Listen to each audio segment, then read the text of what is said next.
Pernahkah Anda melihat bangunan seperti ini, atau ini, dan mungkin juga ini?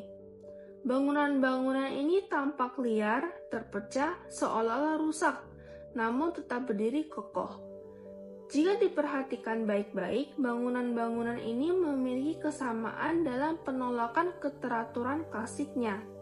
Tidak ada simetri yang rapi, garis yang patah-patah dan tajam, volumenya terfragmentasi, dan bentuknya seperti disusun secara acak.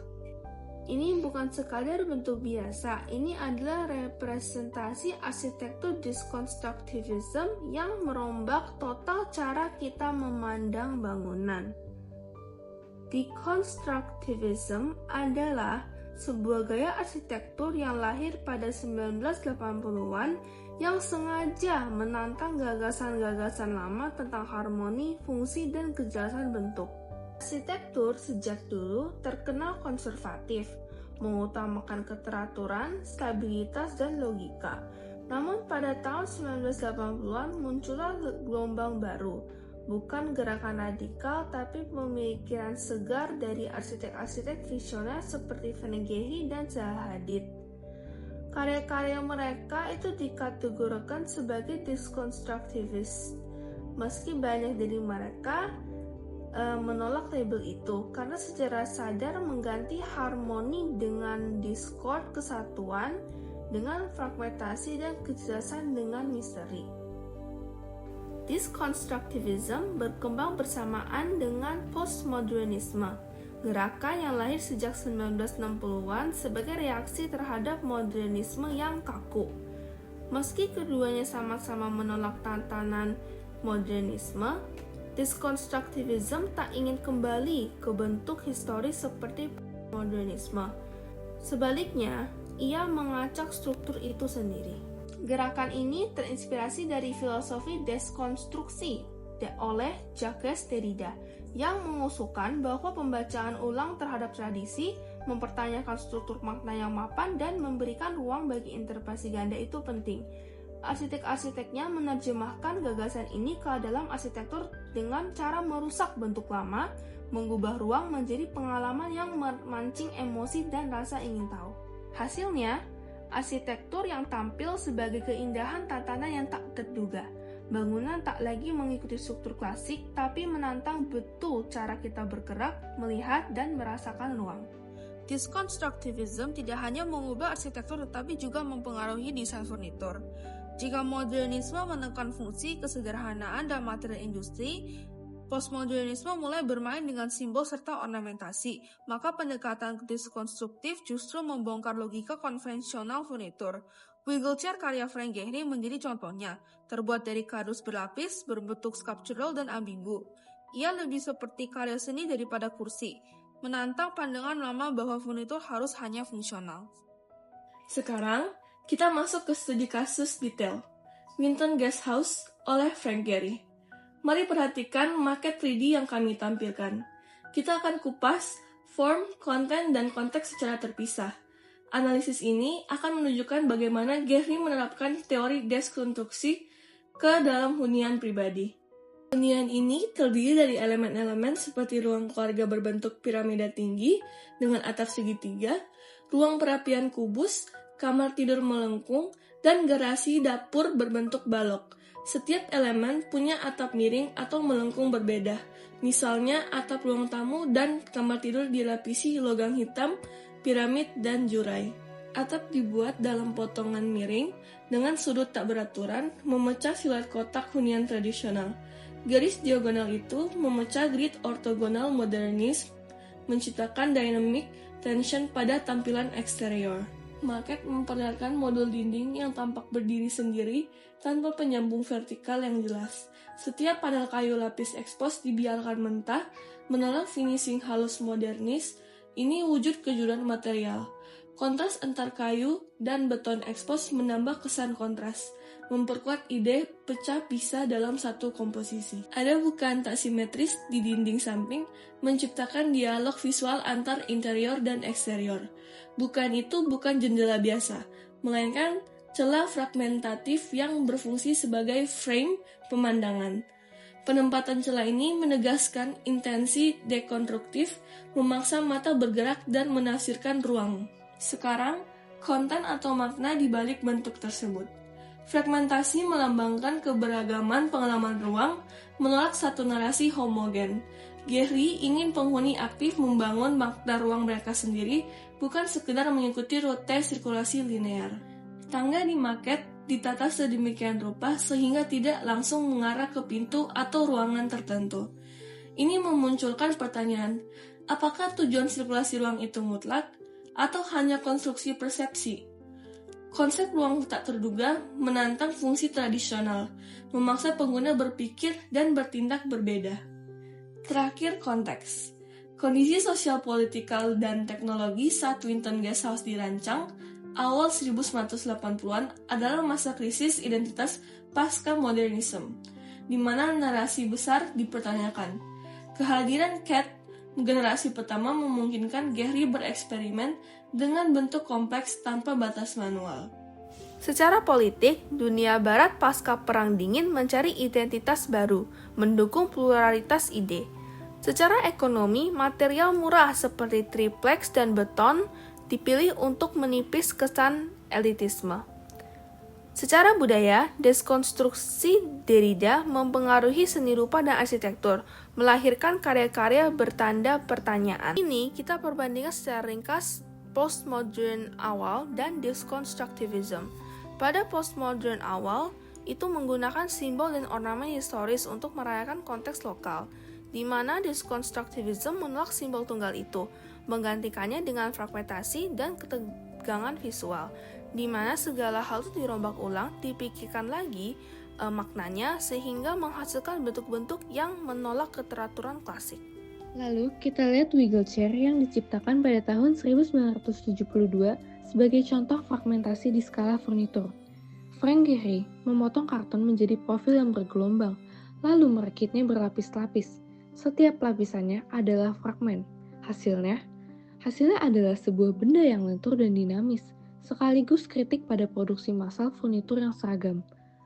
Bentuk bergelombang pada wiggle chair ini mencerminkan tema memecah bentuk tradisional. Material karton yang murah mempertegas pernyataan bahwa estetika dapat muncul dari sampah industri.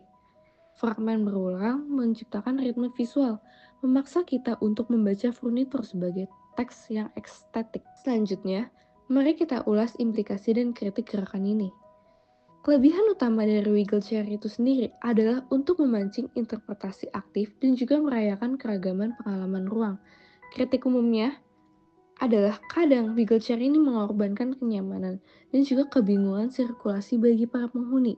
Dekonstruktivisme sering dituding oleh para elitis karena kompleksitasnya dan juga tampilannya yang agresif.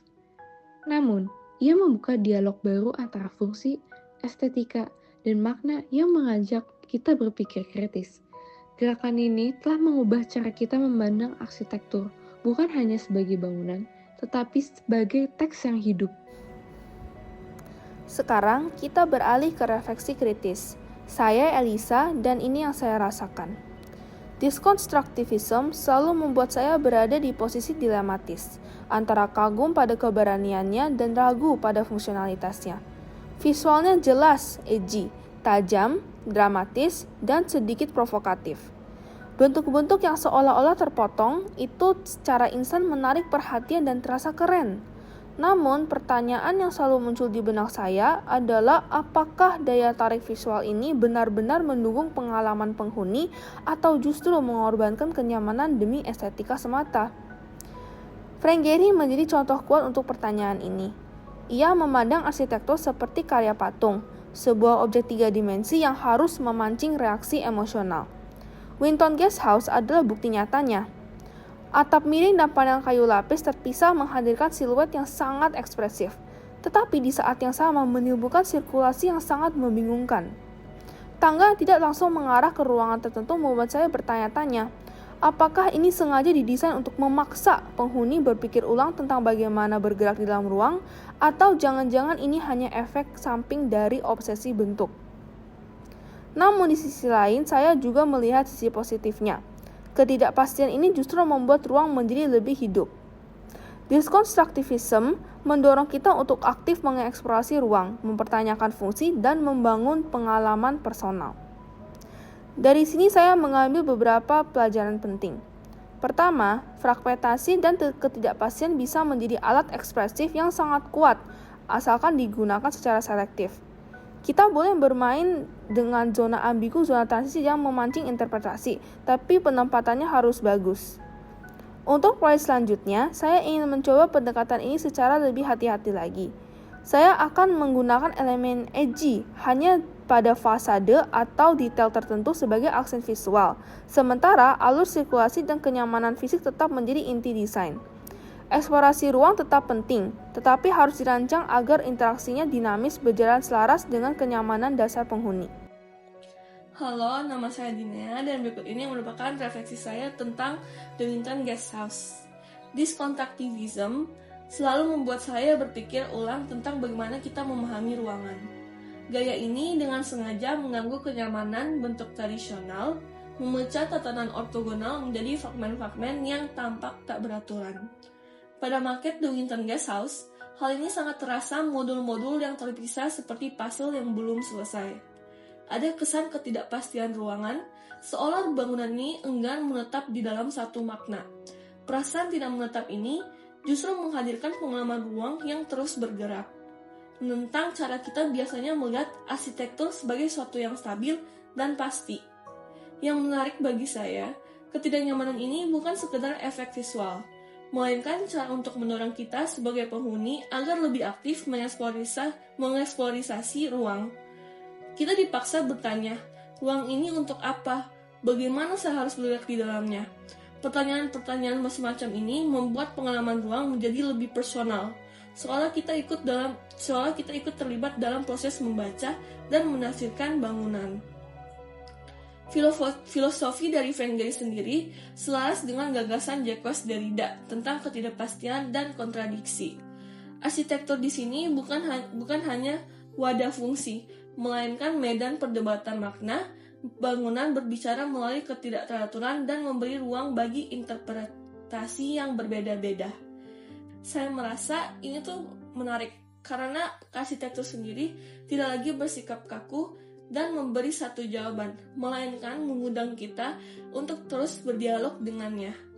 Namun, lewat refleksi ini juga membuat saya sadar akan satu hal yang penting. Fragmentasi memang bisa menjadi alat ekspresif yang sangat kuat, tetapi tidak bisa digunakan secara sembarangan. Sirkulasi, orientasi, ruang, dan kebutuhan ergonomis tetap harus diperhatikan. Kita bisa bermain dengan ketidakpastian, tetapi tidak boleh mengabaikan kenyamanan dasar yang dibutuhkan oleh penghuni. Bagi saya, disinilah letak tantangan sekaligus keindahan diskonstruktivism, di mana diskonstruktivism mengajak kita berpikir ulang tentang arsitektur, tetapi tetap menuntut tanggung jawab untuk menjaga keseimbangan antara ekspresi dan kenyamanan. Saya Shannon, dan ini adalah revisi dari saya. Meskipun dekonstruktivisme ini sering terlihat aneh atau tidak lazim, gerakan ini ternyata berhasil menciptakan sebuah identitas baru dalam dunia arsitektur. Pengaruhnya kini bersifat global. Banyak firma arsitek kontemporer yang menggabungkan prinsip fragmentasi dalam desain parametrik dan juga digital mereka. Winton Guest House ini menampilkan penggunaan material expose dan juga struktur asimetris yang memecah batas antara eksterior dan interior, menantang asumsi tradisional tentang ruang tinggal. Gaya ini mengajarkan kita untuk berani menobrak batasan teknik konstruksi modern, sekaligus mendorong inovasi material dan metode produksi baru. Inti dan kesimpulan dari saya sendiri adalah, dekonstruktivisme ini mengingatkan kita bahwa sebenarnya desain itu bukan cuma soal bentuk, tetapi juga soal identitas, teknologi, dan juga dialog budaya yang terus berkembang seiring dengan perkembangan zaman.